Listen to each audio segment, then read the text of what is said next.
Il était une fois, au cœur d'une région vallonnée couverte de forêts, l'Ardenne, un petit territoire à la frontière de la France et de l'Allemagne.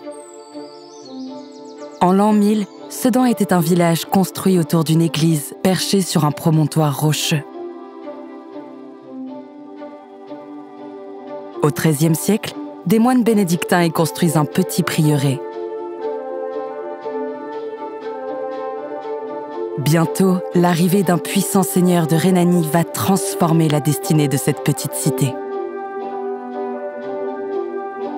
Au début du XVe siècle, Évrard III de la Marck acquiert le village. Devinant son potentiel stratégique, il expulse les moines de sa nouvelle seigneurie et entreprend les fondations d'un premier château. De plan triangulaire, le château primitif englobe l'ancien prieuré et son église. Les tours sont reliées entre elles par des murailles crénelées épaisses de près de 3 mètres. À l'est est construite une tour de 45 mètres, puissante protection face au plateau de la Garenne.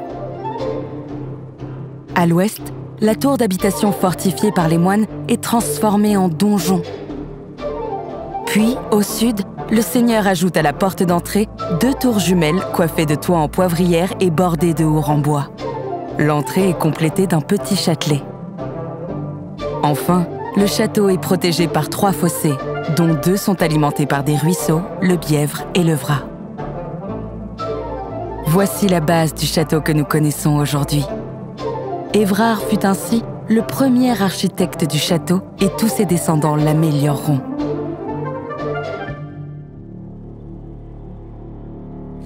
Au début du XVIe siècle, à la Renaissance, les seigneurs de Sedan sont tiraillés entre la France de François Ier et l'Empire de Charles Quint.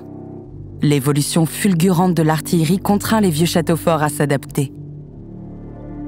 Robert II de la Marck entreprend alors de faire de Sedan une forteresse imprenable. Il agrandit le château en ajoutant une basse-cour fortifiée. Une tour d'artillerie au pied des tours jumelles englobant le petit châtelet primitif rend nécessaire la création d'une nouvelle entrée à l'ouest. Grâce à ces constructions, le château triple de volume, le rendant encore plus impressionnant. Et ça fonctionne. En 1521, les armées impériales, dissuadées par l'importance des fortifications du château, renoncent à l'assiéger. Le petit-fils de Robert II, Robert IV, est l'un des premiers souverains européens à utiliser la technique du bastionnement. Ces ouvrages militaires, qui font saillie aux angles de la fortification, permettent d'encaisser les tirs de canon tout en offrant de meilleurs angles de tir sur les assaillants. Sous son règne, Sedan gagne sa souveraineté, qu'Henri II reconnaît en 1549.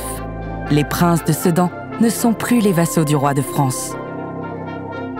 Henri Robert, fils de Robert IV, ajoute 2 autres bastions au château qui prend la forme d'une étoile.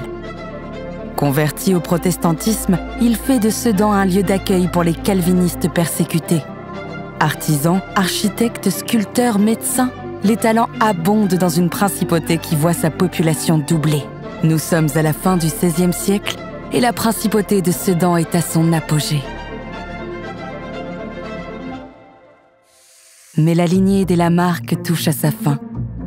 Dernière héritière de la dynastie, la jeune Charlotte de La Marck épouse Henri de la Tour d'Auvergne en 1591. Elle meurt 3 ans plus tard et avec elle s'éteint la lignée des La Marck. Henri de la Tour d'Auvergne se remarie avec Élisabeth de Nassau. Il se lie ainsi avec plusieurs maisons royales d'Europe. Le nouveau prince ambitionne de moderniser le château. Il fait construire l'élégant Palais des Princes, qui correspond aux besoins et aux goûts de l'époque. Ils ont 2 fils, le célèbre Turenne, né au château, et Frédéric Maurice. Ce dernier hérite de la principauté. Fier et frondeur, il défie l'armée du roi Louis XIII, puis participe à un complot contre le cardinal de Richelieu. Démasqué, il sauve sa tête en cédant la principauté au royaume. 1657, Sedan, ses habitants et son château fort deviennent définitivement français.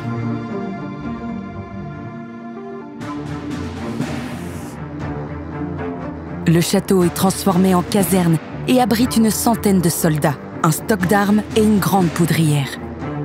L'appareil défensif est si bien développé que Vauban, le célèbre constructeur de citadelles, ne juge pas nécessaire d'intervenir. il n'ajoute qu'une sortie de secours, la Porte des Princes. Hélas, après 2 siècles de tranquillité, le château connaît des heures sombres.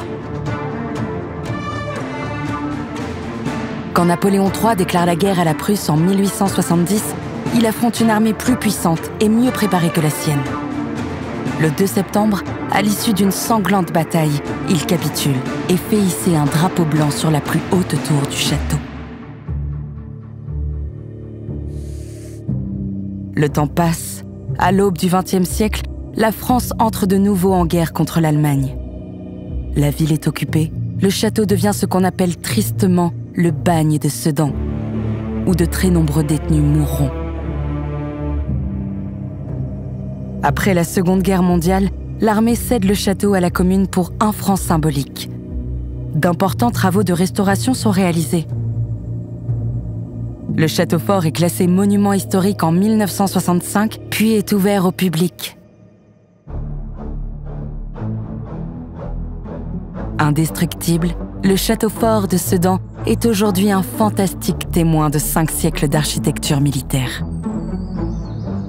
Il raconte l'histoire singulière de Sedan, celle d'un petit territoire plusieurs fois marqué par les affres des guerres européennes, mais qui a pourtant su, au sortir du Moyen-Âge, devenir une principauté souveraine, pacifique et prospère.